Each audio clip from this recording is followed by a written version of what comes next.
Hello and welcome back to the CSL playoffs. I'm Joe. I'm joined here today by Fear Dragon, and we are getting ready to hop into our round of 8 between RPI and UConn tonight. We are back in the playoffs, ladies and gentlemen, and let me tell you, this match is exciting. This is the match that got me out of bed today, and I know you guys might be thinking and laughing, oh, Fear Dragon, you're exaggerating as casters do. No, seriously. We are starting off with some crazy good matches. We have some crazy good matches even coming up for game 2, 3, 4. This is going to be just a really, really awesome day. And I'll tell you why. UConn has a huge diversity of I would say it's a well-rounded group of people. Not necessarily in the sense that they play different types of play styles and stuff. They actually have a lot of 3 big hitters that play pretty much similar-ish styles with maybe one exception of H-Jacks. You have Print F and Turkey Dano, the infamous cannon rushers. And then you have on the other side RPI, who has Jon Snow, the superstar player, who is probably the best player in the entire CSL by a lot of people's standards. And he's accompanied by some pretty decent players, but it's going to be this very competitive style of we have the well-rounded team with a lot of pretty damn good players, but not necessarily the same level as the star player for the other team. Very, very different styles of approaching the CSL. Yeah, and it's going to be a lot of fun to watch. Jon Snow, he has to win this first map, right, Fear Dragon? And he's playing against Print F, a really, really volatile player that can kind of spike up and defeat players that are way above his level. He can also underperform if people haven't figured out. But I think the path for RPI to win is for Jon Snow to take the first map, find a way to take the 2v2, because like you mentioned, the 1v1 lineup of UConn is so flushed out, and then come back and have Jon Snow ace them to victory. It's going to be a tough mountain to climb without question, but if they want to make it happen, they really need to start on Backwater, where we're going to be loading into for our first map in this high-octane PvZ. I could not agree more, Joe. This is an incredibly important game specifically for RPI. UConn going to do their best, but Printf, while I will consider him a bit of an underdog here, just because he does not have quite the same staying power as his opponent, he played versus his opponents not but a few weeks ago, maybe a month ago, and he did manage to bring it to a game 5 in a best of 5. He took 2 games off of Jon Snow, so I have some faith in him. Spawning here in the top left-hand corner, playing for RPI, it is our red Zerg player, Jon Snow. And his opponent spawning in the bottom right-hand corner of the map, the green Protoss player, infamous for his unique playstyle, it's Print F. Oh my god, Joe, we are not just going to see the normal, I don't even want to call it shenanigans, we're not just going to see the normal stuff coming out of Printf. Look at the bottom left-hand corner of the map. I want you to just send that, yep, there it is, a drone in the far bottom left-hand corner. Jon Snow has the sickest idea ever. He sends out a super early drone, takes an expansion at the bottom left where Printf will have no idea it's coming. Print F is going to think that Jon Snow is one basically, but no, he scouts in. He should know that there's a hidden hatchery here or somewhere on the map, but he has no idea where. Yeah, and I think we saw a laser try something similar versus Turkey Dano in Nation Wars, and it was working pretty well. Eventually, it did manage to get shut down, but that doesn't mean it's a bad idea. It's really going to depend on Print F's ability to identify where the base is and to come up with a response to it. Remember, if he can get forces into the main, that's going to force all of that mining there to cease and potentially transfer to that hidden base here. So I think Print F just needs to identify what's going on if he wants to make this attack work and set up a prepared response for it. That's going to be so important. It's also very important to note that while Printf did go for the Forge first, as is per usual for a cannon rusher, he didn't make a single cannon. Joe, he doesn't have a single cannon out. He just did pylon. Oh, you're not going to take your natural or actually even attack me? Well, I'm just going to throw down my gateway. I'm just going to get ready to go into my cybernetics core, and now he'll get up the safety cannons to protect that base. But he knew that the spawning pool was so much further delayed because this was a hatch gas pool, and he doesn't even have to worry about denying a natural. So he just says, yeah, you know what? That's fine. I'll tech up faster, and I'll hit you even sooner than you'd normally be ready for.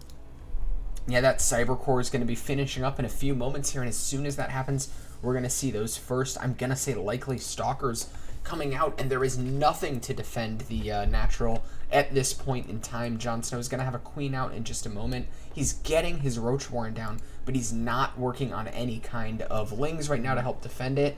And this is a very interestingly prepared build out of Jon Snow.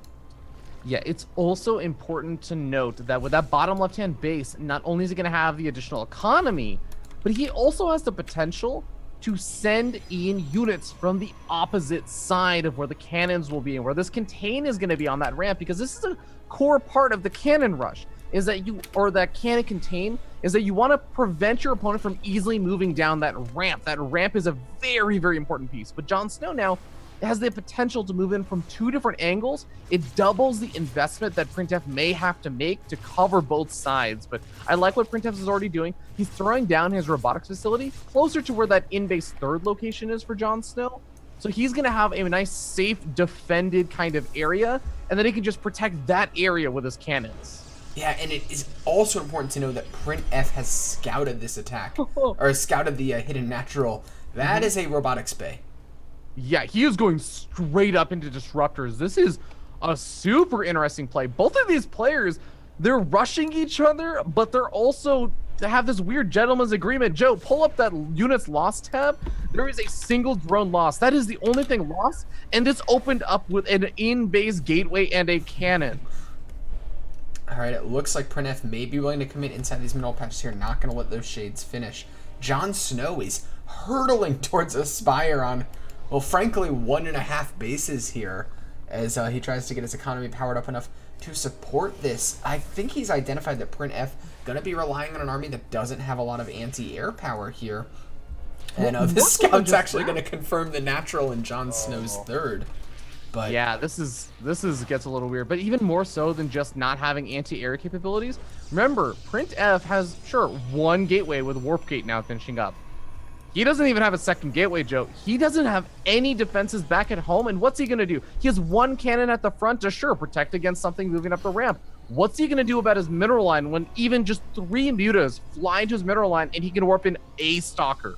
Yeah, he doesn't even have a pylon where if he can identify what's coming, he could just immediately get that cannon down and hopefully it would finish up before this is over. He sees the layer here, so I wonder if that's going to trigger him to kind of register anything. He doesn't see a Roach Warren. He knows he's in a tough spot because any tech that exists could be hidden in that 2nd base of Jon Snow. Yeah, there's going to be a lot of questions, I think, on Printf's mind. Do you have lair because you're trying to drop, or do you have lair because you're trying to get a Nidus Worm up?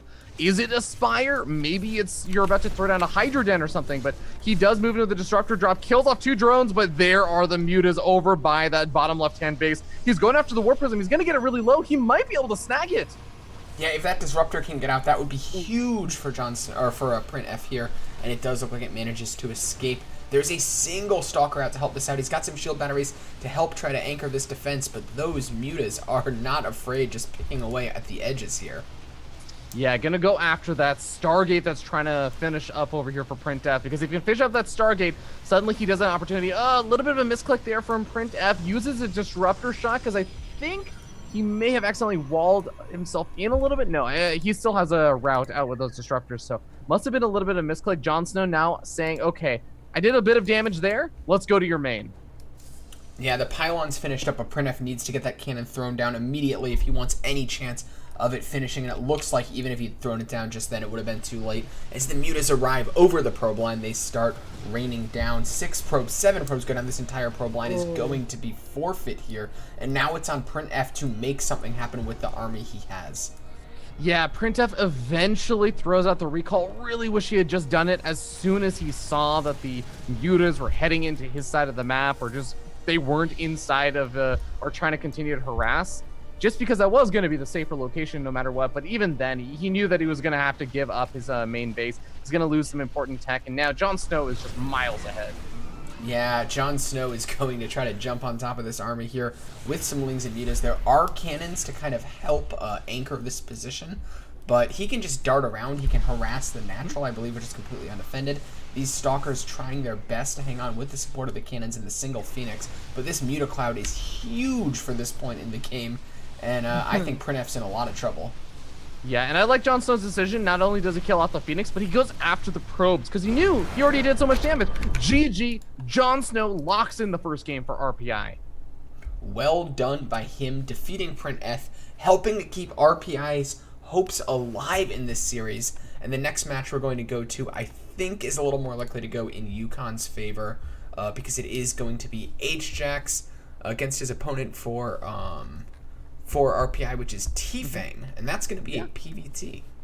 And it's going to be a battle of the team captains. HX, the captain for UConn, and RPI is captain T-Fang. So this is going to be an interesting match in and of itself. I feel like Printf, while I will say HX is very good, Turkey Dino, of course, representing his country really well in Nation Wars, Printf, I think, has a lot of notoriety around his name, and he is oftentimes considered, I would say, one of the star players for UConn, or if not the star player of UConn.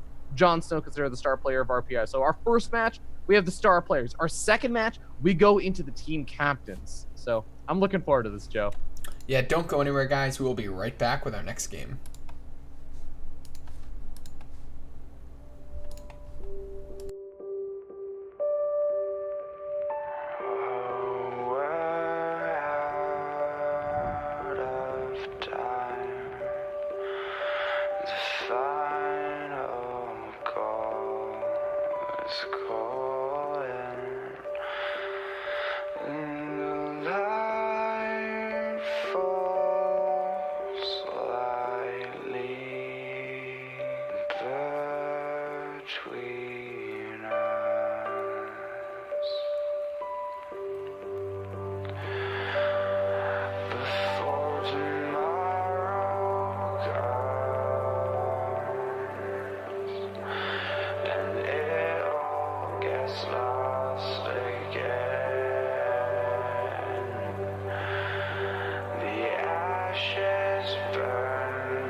But she said, trust me, these are the stories we will tell. Hello and welcome back to the CSL. RPI leads UConn 1-0 as we get ready to spawn into our next map on Black Pink. Fear Dragon, what do you think happens? And I know this would be a bit of an upset, but if UConn wins right here, or rather RPI wins right here in this map, do you think they're likely to go on to take the whole series? Oh, man, I mean, it becomes pretty rough because there's the potential ace match that they then guarantee at a minimum they'd be able to send out Jon Snow again. They have the chance in the 2v2 and another chance in the other cannon rush situation of Turkey Dino, but we'll talk about that in a little second. I just want to go ahead and intro these players who are going to be spawning as we start down the bottom left. Top of the green Protoss player. It is H-Jax from University of Connecticut, the old UConn. And his opponent T-Fang from RPI. But you bring up a really good point, Joe, is that RPI, if they are able to bring it to that kind of situation, yes, I know Jon Snow plays Zerg, and the person who's going to be playing versus the other cannon rusher of UConn, who's Turkey Dino, the player for RPI is going to be Training Wheels, who is a Protoss player. So not quite the same as, his teammate Jon Snow, who just defeated the Cannon Rush very, very aptly. But still, there's clearly been some demonstration of preparation for those kind of Cannon Rush builds. And maybe Jon Snow helped his teammate, Training Wheels, come up with something he can do versus Turkey Dino. There's clearly been some deliberate effort to deal with UConn put into this.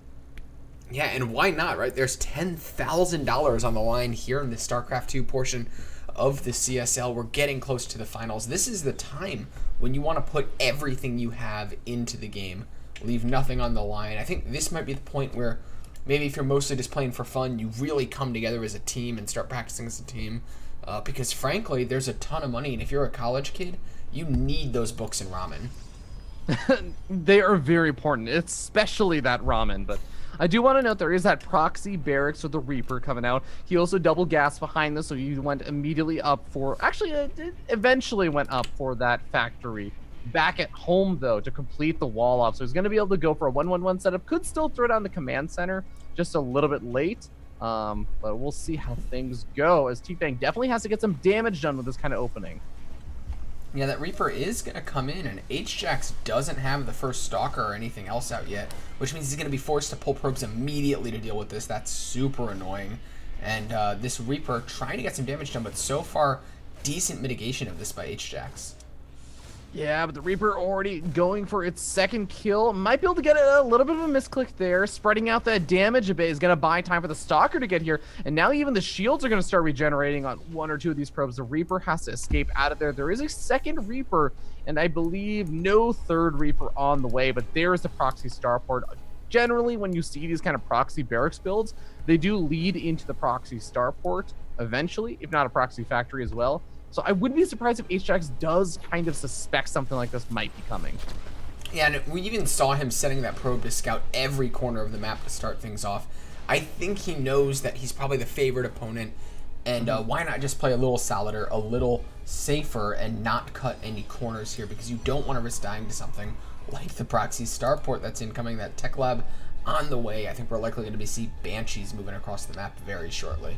Oh, H-Jax gets a very important scat out on the natural of T-Fang. So he knows now that there is no command center started on the low ground there. There's maybe like a 5% chance there was one on the high ground or something, and T-Fang was just doing something a little bit odd. But for the most part, that should confirm suspicions that there is going to be either a proxy starport or just a starport in general.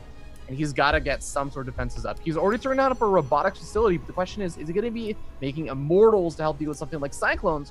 Or is he going to be making that observer he's going to need? Yeah, hopefully for him, it's going to be the observer. He does have 2 more gateways on the way. That's going to help with the Cyclone Reaper push that's coming in here. Actually, catching one of these Reapers is really nice to start things off. That's going to remove a decent amount of the buffer. And H-Jax, it's all going to come down to the execution of his defense here. Okay, well, T-Fang still does have the 2 Cyclones, as well as a single Reaper to maybe knock one of those Stalkers into the Cyclones. Shield battery going to be very important, but remember that shield battery energy drains very, very quickly. I love the T-Fang's just holding off with the Banshees until he actually has Cloak, so he can move in with 2 of them. Because, yeah, there is an Observer out, and there's even a second Observer already out. And a third observer on the way. So I don't think this is going to work out quite as well as he wants it to. But, okay, well, T-Fang does move in a little bit earlier. I was going to say, it's about the surprise factor when you go for something like this. And it's not always a good thing, but I'm glad that T-Fang kind of acknowledges that that is the main thing he needs to rely on here. Yeah, I mean, one thing it seems like he's doing a good job of is pulling these 4 Stalkers apart. It's a thin army. He's pulling them up to the front with this Cyclone push, and that's going to allow the Banshee to come in and try to get some damage done here. The Cyclone's continuing to front away, but he is starting to lose these units here. 1 Cyclone goes down, the remaining Reaper goes down, picks off 3 of these probes at the back. Banshee still lives. This attack is not quite over. Okay, Blink on the way for H-Jax is going to make it even more difficult for these Banshees to do too much more. But 2 of them do move forward, and there's only 2 Stalkers there, so picking off 1 or 2 additional workers. Remember, he needs to be able to do that kind of damage because T-Fang's natural is so much later than his opponents. He really needs to do damage to make up for how behind he is. He's actually continuing the Banshee production. Is T-Fang here going up to 3? which I guess if you want to hit in multiple locations and try to hope you get runaway damage going somewhere and things can start to snowball. But H-Jack's doing a great job of splitting up those units, and it looks like he's defending on pretty much all sides here. Yeah, but I want to know... please don't jinx it, Fear Dragon. Okay, yes, the Banshee does make it out alive. I want to make a quick note that none of the Banshees have gone down. They've taken some damage here and there. Damage can be repaired. Keeping all the Banshees alive, though, is really nice because you just, as a Protoss player, you don't counter lots of Banshees all that often. In fact, we even see that at the natural, T-Fang is repairing up one of those Banshees. This is a really nice way to throw your opponent off because even if you don't see Banshees very often for a reason, it still is something that if you're not used to dealing with, it can be almost frustrating whenever they do move in and you have 3-4 Banshees that are suddenly just murdering your workers very, very quickly. It's a really good comeback mechanic. Yeah, it's almost like the Oracle that stays alive forever in PvP or something, and it flies in 14 minutes into the game and you just lose 6 workers to it. 3 Banshees can murder your worker line super, super quickly here. And it looks like T-Fang is maybe going to poke at the front and go in for that kind of Banshee run-by we were talking about.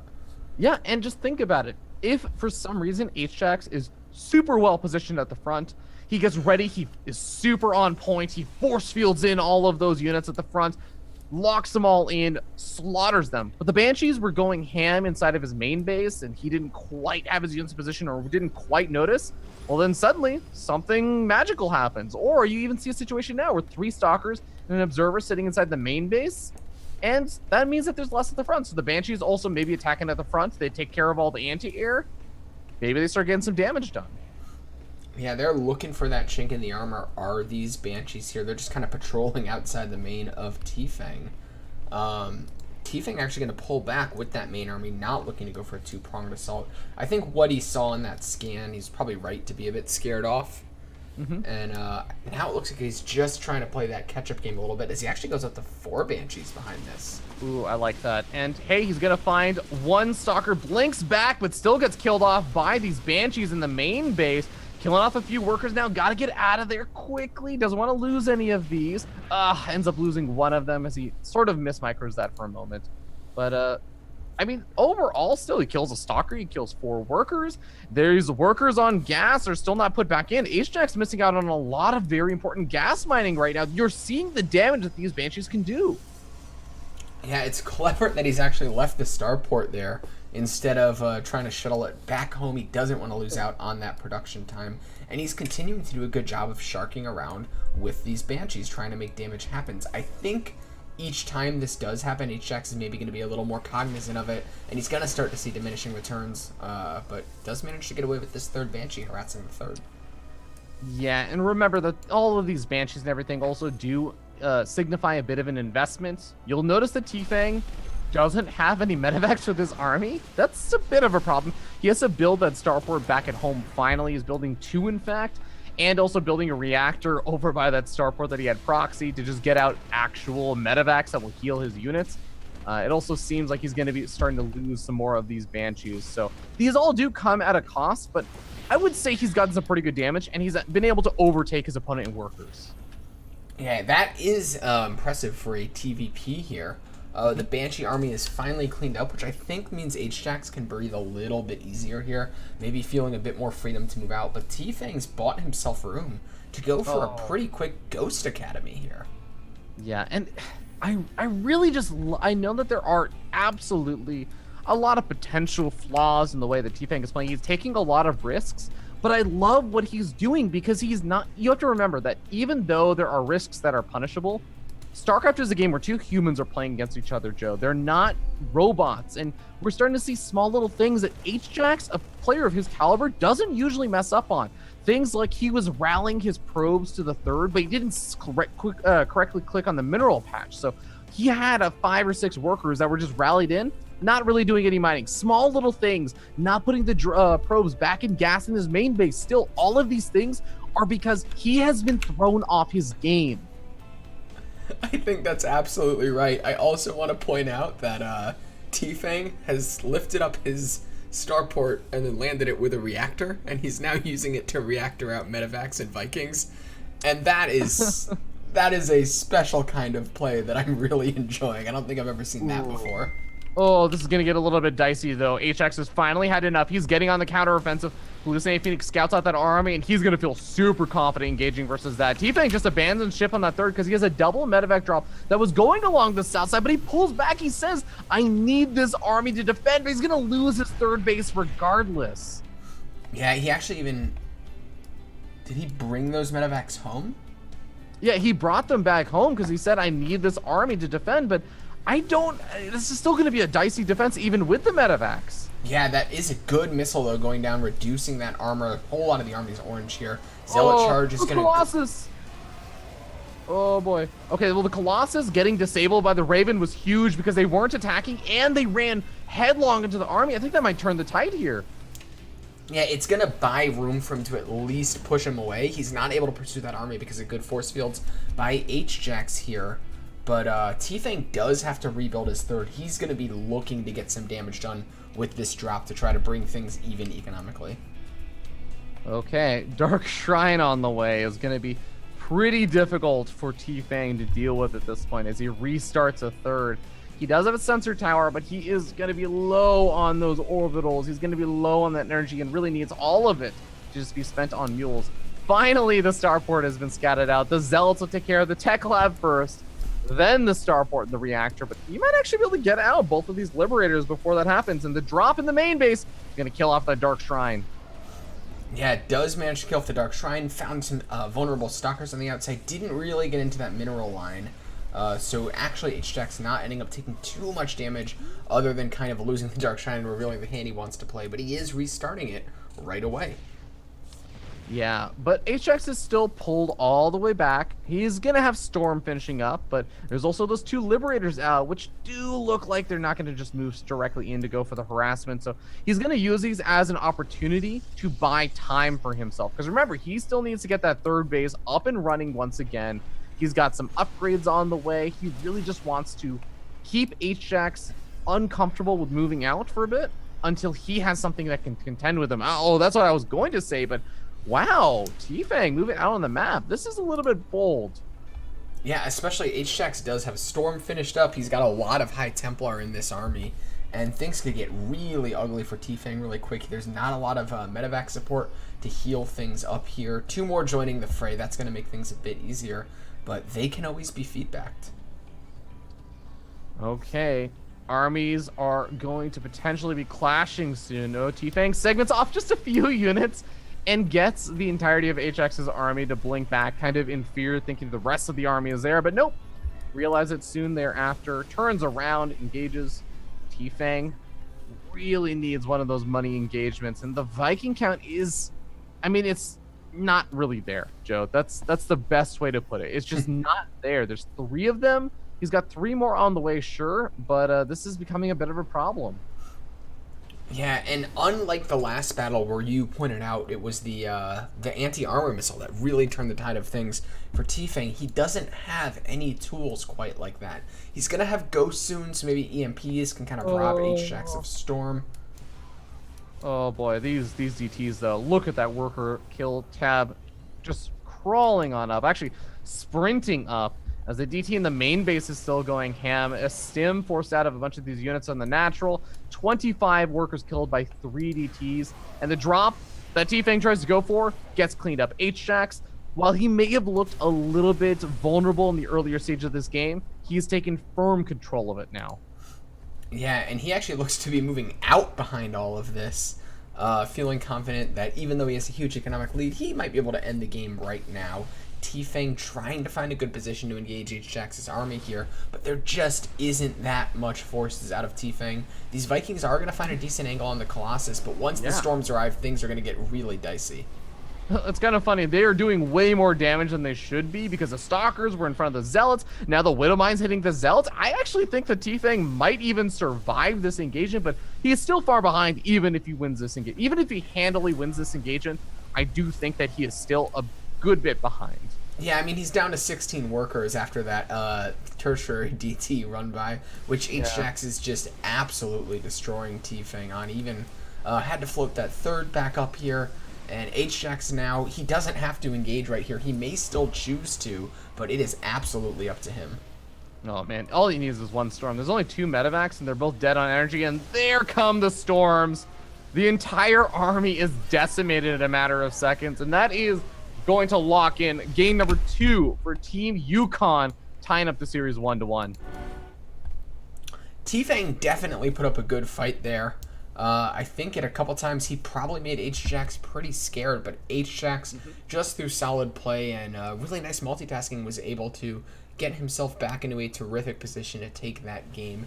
DT's probably killed, I would say, like 40... 25 the first run, another like 10 or 15 some of the other runs. Yeah, it was pretty solid. Well, guys, it's all tied up. We've got our next 1v1 coming up next, or rather, we have our 2v2 coming up next. This 2v2 is going to be so important, guys. You do want to make sure you tune in for this, because so far, things have gone according to what I would say both teams may have expected.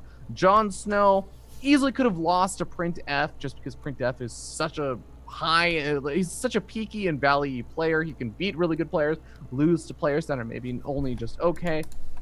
H-Jax favored versus T-Fang, so that's kind of all expected. The 2v2 may be the biggest deciding factor in who is going to be able to claim victory in this. So don't go anywhere, guys. We'll be right back with that next match. You don't want to miss it.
But she said, trust me, these are the stories we will tell. As I stood frozen, infinite, I almost fell. But I got a feeling and my heart starts beating, a sudden rush of feeling alive. This is freedom and I won't change, I won't phase out.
Right from the start, we knew that this would never be now, baby. Be now, baby.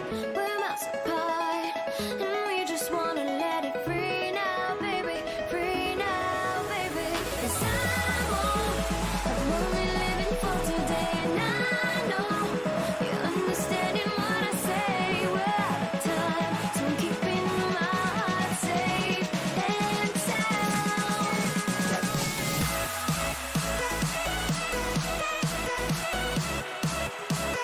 Safe and sound. Safe and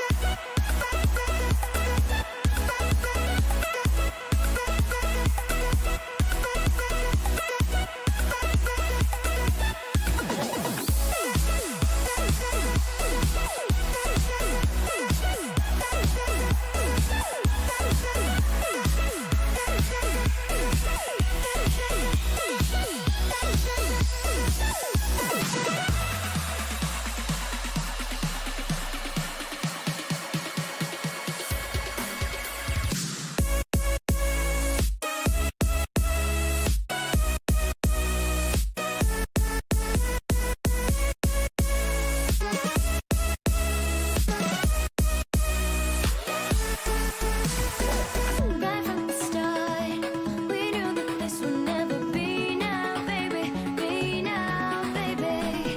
We're miles apart. Ladies and gentlemen, hello and welcome back to one of the most important matches in this series between RPI and UConn. It's going to be our 2v2. And this match is so important because, and we've talked about this, but if this match is won by either player, it guarantees it goes to ace. And that means we're likely going to see Jon Snow versus a Print F rematch. And that is how how RPI really wants to win this series. So without further ado, let's go ahead and jump into our game. Because spawning here in the bottom left-hand corner, playing for UConn, it is the green Protoss player, Turkey Dano. And the teal Zerg player, Ro8. Game paused. All right, we're gonna get a momentary pause from from it looks like Turkey Dano. Yeah, But yeah, really quickly, I just want to talk about this map while we're waiting for those intros to be finished up and they figure out all this kind of stuff with the pause. Okay, it looks like Brookwood ready. All right, there we go. Well, we're gonna be moving up over here to the top right-hand side. Might as well introduce them. Our red Terran player, it's gonna be T-Fang. He is gonna be accompanied by the pink Zerg player, Spaceman. These two players are going to be representing Team RPI. Now, really quickly about this map, there are multiple different 2v2 maps out there. This is a map where you get a nice in-base natural. You just have to defend that main base area ramp. And one kind of tricky thing about this map is that it doesn't feel super far away from your teammates, but in some ways it can feel a little far away, especially if your opponent's going to go for a cannon rush or something. Yeah, Turkey Dano, and I think we should talk about this if you don't know him from Nation Wars. is known to use a lot of the same strategies that Print F does. Print F has taught him them, and he can execute them quite well here. So we're going to see, this is a really weird start, as we have a cannon rush going off here, and T-Fang mining off of his teammate's extractor. Oh, yeah, I did not actually notice that. This is a really cool trick, by the way, I can go into a little bit later on, but it involves sharing control, and then you can use something like that. This is a really, really cool trick, but we got the cannons now going up, and they're going to be in range of not only the supply depot, but also the barracks. So the barracks may have to lift up, but remember that now in this 2v2 situation, that might open up the floodgates for Turkey Dano's teammate, Rookwood. But oh god, these Lings, they're going to get a cancel on all of the cannons. Yeah, really nice opening by Spaceman, managing to buy quite a bit of time here, and that's even going to let the first Marine come out, and he can help shut down that probe. Rookwood's reinforcements are coming in, but it looks like it could be too little too late, as Turkey Dano going to lose his entire beachhead here. That is a pretty substantial loss right there, because that was Turkey Dano's main investment. He did have a forge and a pylon back at home, but now he's throwing down the cybernetics core right before that gateway is going to get killed off, so that's important. He's going to still have some form of tech, but his gateway is going to be delayed. He's not going to have any actual units to contribute to this counterattack that Spaceman's going for. Yeah, Rookwood even lost that Overlord, which is going to put him in a pretty tough supply block situation here. And it looks like it's going to be on Rookwood to defend himself, because Turkey Dano, well, he doesn't have any units or any buildings that can build units. Yeah, kind of interesting thing, though, is that T-Fang really only had that one safety Marine that was kind of made in desperation. So it doesn't seem like T-Fang is going to be able to get aggressive with his teammate either. He's going to have 2 Cyclones coming out in a moment, but that should be enough time for Turkey Dano to get out 1 or 2 of his own units as well. Yeah, Rookwood actually responding to the threat of a counterattack, perhaps a bit overinvested in the defense here, getting 2 spine crawlers up, and still sitting on just 13 workers. But he's okay, because Spaceman is kind of doing the same thing here, also sitting on just 13 workers while banking up his gas. And Rookwood does have the Banelings to hold this attack off as long as it's microed correctly. Oh, good micro so far, making sure none of those Banelings prematurely detonate. Turkey Dano moving forward, very far forward with an Adept. Gotta be so careful. He doesn't have enough shade sent out. Oh, God, he's gonna lose the Adept without doing almost any damage there. That was almost the entirety of Turkey Dano's army. In fact, it was the entire army. He's got a forge and a cannon, but what about his teammate? His teammate's left for the wolves at this point. Yeah, if Rookwood can find a miracle connection with these Banelings, that could allow him to try to engage the Cyclones with the Spine Crawlers, but it looks like most of them going to go down. 1 Cyclone's still alive. Reinforcements flooding in from the back. Rookwood desperately trying to get more Lings out to help hold on against this attack, but this is appearing to be overwhelming force coming out of RPI's team. Yeah, not only are the Lings and the Cyclones taking care of those Spine Crawlers, but now even the Queen getting a little bit lower. The Oracle gets locked on by the Cyclones. It's gonna go down as well. And this may be a lock-in victory potentially over here for Team RPI, as the Cyclones doing everything to Rookwood. And Turkey Dano just does not have the units required to make a killing blow. But he does have a natural, I suppose. And he does have a cannon at the front. He might be able to hold on and turn this into a 2v1 and just hope that Rookwood dies as slowly as possible. Yeah, Rookwood is trying his best to make that happen, but the drones have been pulled. There's Banelings looking to get that juicy connection here. The splits come down, but they're not quite enough, and Rookwood is running out of steam here as he dies against his opponent. Can Turkey Dano find a way to pull off the 2v1 miracle? Oh, Twilight Council and a Robo and a Stargate all finished up. Turkey Dano throwing up a second photon cannon. He does have a pretty solid wall, but unfortunately, his teammates' drones are getting picked off right now. So the cannon also gets picked off. A second cannon likely going to go down very quickly. I think that T-Fang's going to be able to break this. I think so as well. There's a nice Sim City, but it is falling quickly. There's Lings flooding in behind this, and I don't think a Void Ray and a Stalker's going to be nearly enough to deal with this army. Suddenly, RPI looking to be in a very nice position here to potentially take this series and move on to the round of 4. Yeah, remember, this is a tied-up series 1-1, but it is a best-of-5, so the hope is not gone just yet. RPI takes game number 3, puts themselves in the lead, but are not quite in that round of 4 just yet. They still have to win one more game of the remaining 2 that are going to be happening.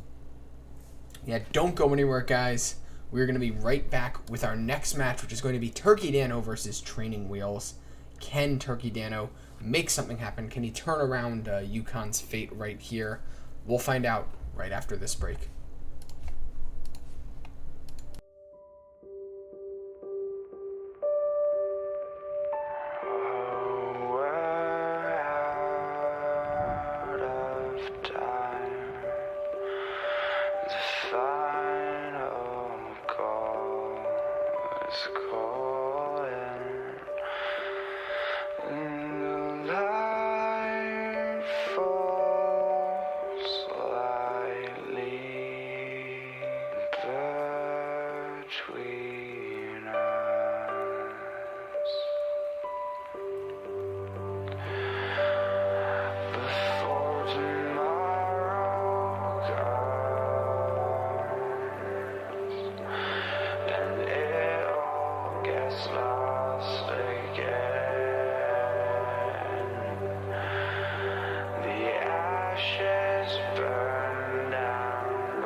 But she said, trust me, these are the stories we will tell. As I stood frozen, infinite, I almost fell. But I got a feeling and my heart starts beating, a sudden rush of feeling alive. This is freedom and I won't change, I won't phase out. I know.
Hello and welcome back to the round of 8.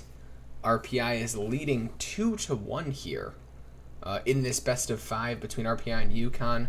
Getting ready to jump into our next 1v1. If UConn wants to win this series, they have to take this map and go on to take the Ace 1. I think Turkey Dano is favored to do it, but can he pull this off? We'll find out as we jump into this game. Spawning in the top left-hand corner, playing for UConn, it is the green Protoss player, Turkey Dano.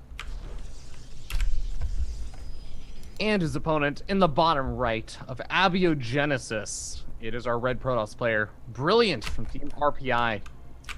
And let me just say right now that, funny enough, it does seem like Printf has a good amount of confidence in Turkey Dano, saying that he's already just getting ready to face off versus Jon Snow in Game 5. He was saying that in the Twitch chat a little while ago. So I'm looking forward to seeing what he's going to be able to bust out if his teammate Turkey Dano, who I think is favored, can take on Brilliant. Does look like Turkey Dano has a bit of a lag spike here. I hosted this on the correct server though, so this is not my fault this time. I was just double checking. Maybe that UConn internet, they're kind of up in the boonies. So maybe not the best internet up there. Connecticut is my home state though. That's the university life though, man. I remember I used to have all kinds of problems with my internet. It would sometimes be amazingly, blazingly fast, but I'd also have a 5 gigabyte cap on download and upload for a month. 5 gigabytes a month. Think about that. That's like a war crime, I think. Huh? I think that's like against the Geneva Convention. The Geneva Conventions. But I think the players are ready, so I'll go ahead and count them in. I shall count them in. I'm sure that wasn't confusing or terrible at all for them in this high-stakes game. Okay, this is very important. This is why they wanted to make sure that their lag was not a concern. We already see Turkey Dino getting off a gas steal here. And wait a second, Brilliant built his gateway on the low ground. Yeah, I wonder if Turkey Dano, I think he'd already seen that at that point. He must have. So Yeah. that's going to reposition any moves he's hoping to make here. But Turkey Dino also isn't going for the cannon rush. He's been kind of faking one, but Brilliant has now seen this. He's scattered on his opponent's side of the map and seen that there was a gateway down. Second gateway on the way. Turkey Dino is playing normal-ish, and he's stolen the second gas geyser. And this leaves Brilliant in a really weird place in the PvP where he's not just gone for a full wall off at the top of his ramp and can deal with the depth shades. No, he went for a full wall off at his front door by the natural. And this leaves him super susceptible to early gateway pressure. yeah, but it looks like he may be hoping to put some early gateway pressure of his own on here as he does take the proxy pylon on the other side of the map. Turkey Dano still has this probe in the base. I don't think he's looking to do anything too crazy with it, but with a player like Turkey Dano, you can never completely discount it, and this is a volatile game that we find ourselves in between Brilliant and Turkey Dano. I think the gas steal may have really messed with Brilliant because my suspicion is that he may have originally been thinking about proxying, yeah, something like a Robo or a Stargate, but because that second gas geyser was stolen, he has been so low on his gas count that he's had to make 2 Zealots and a Stalker instead of making maybe 3 Stalkers or something along those lines. And he's only just now killing off that gas geyser. He has a Robo on the other side of the map, but it's so delayed compared to where he could have potentially thrown it down. And now the Adepts are going to be able to come in, get some potential damage done. This is really, really going well for Turkey Dano. Yeah, actually no quick reaction here from Brilliant, and Turkey Dano able to snag 4 probes basically for free so far. He's going to continue getting some damage. This should not be this much damage. Joe, he might win the game with these 2 Adepts right here. 9 workers worth of damage in a mirror matchup is devastating. He's going to go up to 10, though, and he has gotten a pretty decent scout to see that there's not a whole lot going on. This may actually be a little bit deceptive because you may think that you've just thrown your opponent off so much that they just didn't have the potential to get anything else up because they don't have the resources. He may not suspect a proxy Robo, but this is still a really big ask right now. Yeah, so Turkey Dano is going to be pulling back with this Stalker as he knows that his opponent has a couple of his own out, and I mean, Turkey Dano just has to basically survive against the oncoming pressure from this Proxy Robo Gateway attack, and it's going to be a bit anemic from Brilliant, just because he doesn't have the economic power to really, like, make these buildings produce what they need to. Oh, and the Oracle just goes straight across the map. This is a great decision, because what is there back at home? Is he going to force his opponent to warp in back at home? Well, that in and of itself is a win, as he now sees an Immortal coming out from a very odd direction. He hasn't seen the Proxy Robo, but he knows there's a Proxy Robo now. The pathing for these Stalkers retreating is a little bit odd. I am curious if that was a mistake, but no, it's not going to matter. GG, the Oracle closes out the game, and Turkey Dano takes it to the ace match. So we are going to have to find out after the break which ace player each team is going to send out. They do get to choose blind. I think we kind of have likely candidates in Print F and Jon Snow, but we'll have to see in just a moment. Don't go anywhere. It's all tied up. We're headed to our ace match, and we will be right back.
Ladies and gentlemen, hello and welcome back to our final match of the evening.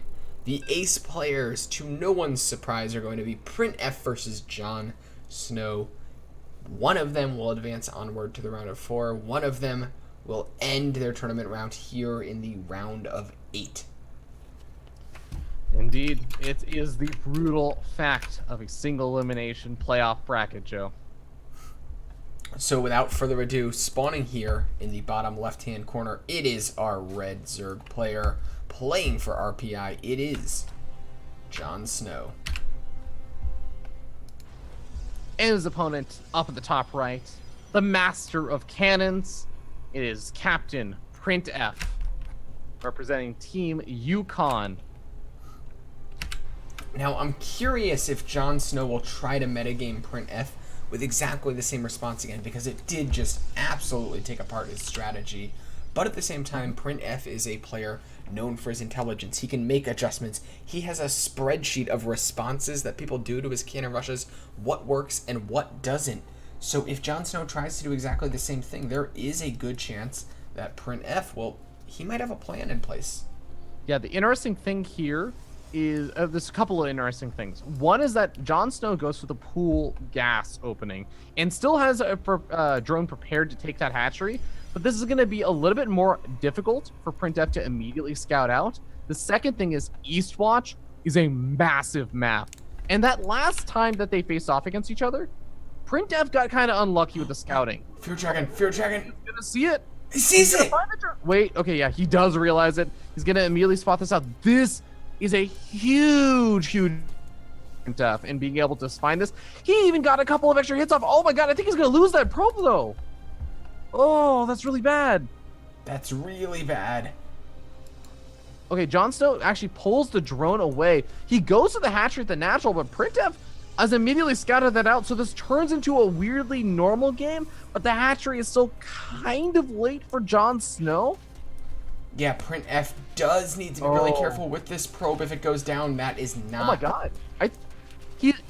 This is actually a huge problem right now. Print F, I think he only saw that hatchery on the later side because that cannon should have been going up way earlier on if he had known this was a pool first. I think that Jon Snow he just out metagame Print F. Yeah, I mean, this attack is completely shut down. Print F doesn't generally have a great macro transition out of his attacks here, and suddenly Jon Snow's in a terrific position on 2 bases. I don't know what else to say here other than Jon Snow is dominant. This is a really dominant lead right now.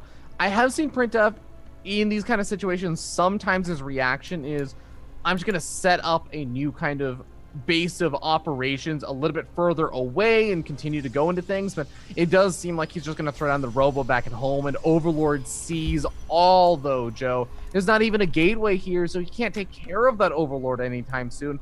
Jon Snow's going to have the perfect vision of everything and can react perfectly to whatever Printf decides to go for. Yeah, he actually may be able to get this Forge starting to take some hull damage before the cannon can come up and shoo the Lings away here. Things are in a disastrous position for Print F here. It looks like he's going to be going for a 3-gate robo. We know he favors aggression. I think that's likely, but we're going to see. If this is a ladder game, Print F has probably tapped out already. But when you're in a single elimination tournament, your whole team's life is on the line. It comes down to never give up and never surrender. And Jon Snow takes a couple of hits on the Overlord to confirm exactly how many gateways there are. He also really wants to get vision, I think, on what pops out of that robo, because he's probably expecting there to be an immortal, but there should also be a War Prism follow-up. Knowing which one comes out first is also kind of valuable, because sometimes your opponent could maybe try, and if they have like a proxy gateway somewhere on the map, maybe they have one adept or something that's warped in, and then they use the War Prism to get aggressive immediately. Just kind of changes when you need to make those units. But he's going to see, okay, yeah, you don't really have anything coming out just yet. You just have more gateway units, 3 sentries being made. But as soon as that Overlord, if he spots out and sees those sentries, he's going to know exactly what he has to do. Yeah, and this is going to be... It's going to be really tough for Print F to win here, especially with this Dropper Lord coming in at the northern side of the base. Timing of this, Joe, is the moment that this War Prism is going to be on the middle of the map, so it's not going to have engaged and started its aggression yet, but it's also not going to be close enough to home to just immediately return and deal with the Ling drop. Yeah, Print F is going to lose a lot of workers here because he doesn't have a single defensive unit other than this sentry here, and that is not going to do well against all these Lings. Print F does probe pull quite quickly here. He has good probe micro. Maybe he can try to make something happen with the sentry, but this is a disaster. Yeah, and Jon Snow's doing a good job microing those Lings on the other side of the map, inside of Printf's main base, making sure he doesn't lose them easily, but he also has to make sure he's prepared as Printf throwing up a couple of shield batteries on the edge of creep and pushing in with the rest of his army during all of this. Yeah, here comes the first wave here. That roach count looks absolutely overwhelming. The shield batteries still not up. Good force field is going to help segment this up a little bit, but there's Ravagers in play. These Stalkers going down. I think Jon Snow is steamrolling his team into the round of 4. Yeah, Printf needs godlike micro, and he does have some pretty decent micro, but that's just not going to be enough. As the War Prism gets taken out, Jon Snow claims victory for Team RPI. Well done. I think we both gave the favor to UConn before we got started here, but RPI ends up cinching the win. I want to give a congratulations to them and a big shout out for their preparation. It seemed like every build had a lot of thought going into it. It seemed like there was some studying of UConn going on, especially just with how Jon Snow dealt with Printf, how the 2v2 came out. looked like they were perfectly prepared to deal with kind of that aggression from Turkey Dano. Really well done by RPI. Yeah, Jon Snow had played that best of 5 in the Base Trade TV show matches about a month or so ago, and he played and ended up winning 3-2, but it was very, very close games in most of them. So I'm sure that he kind of sat down and said, okay, I need to figure out how I'm going to deal with these cannon rush strategies. If they ever happen again to me, they're happening in Nation Wars with Turkey Dano and stuff. It's just becoming more of a thing maybe. So Jon Snow having some good preparation. His teammates such as T-Fang with a really, really cool build, even if it didn't work out. And even the 2v2 team just seemed really, really well prepared and solid. So I've really got to hand it to Team RPI. They did their homework, like you said, Joe, and they claimed their spot. I do want to give also another big shout out to UConn. They've been probably one of the most fun teams to ever watch games for, and I'm definitely looking forward to seeing more of them in the future. Yeah, so that does make RPI our second team in the round of 4. They're going to join Waterloo, who had advanced in last week.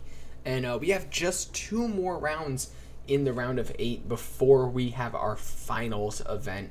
The details of that are going to be announced soon, so be sure you're following the CSL Twitter. I'm sure they'll put something out to let you guys know the exact date on that. Thank you for watching, and we will see you on Thursday.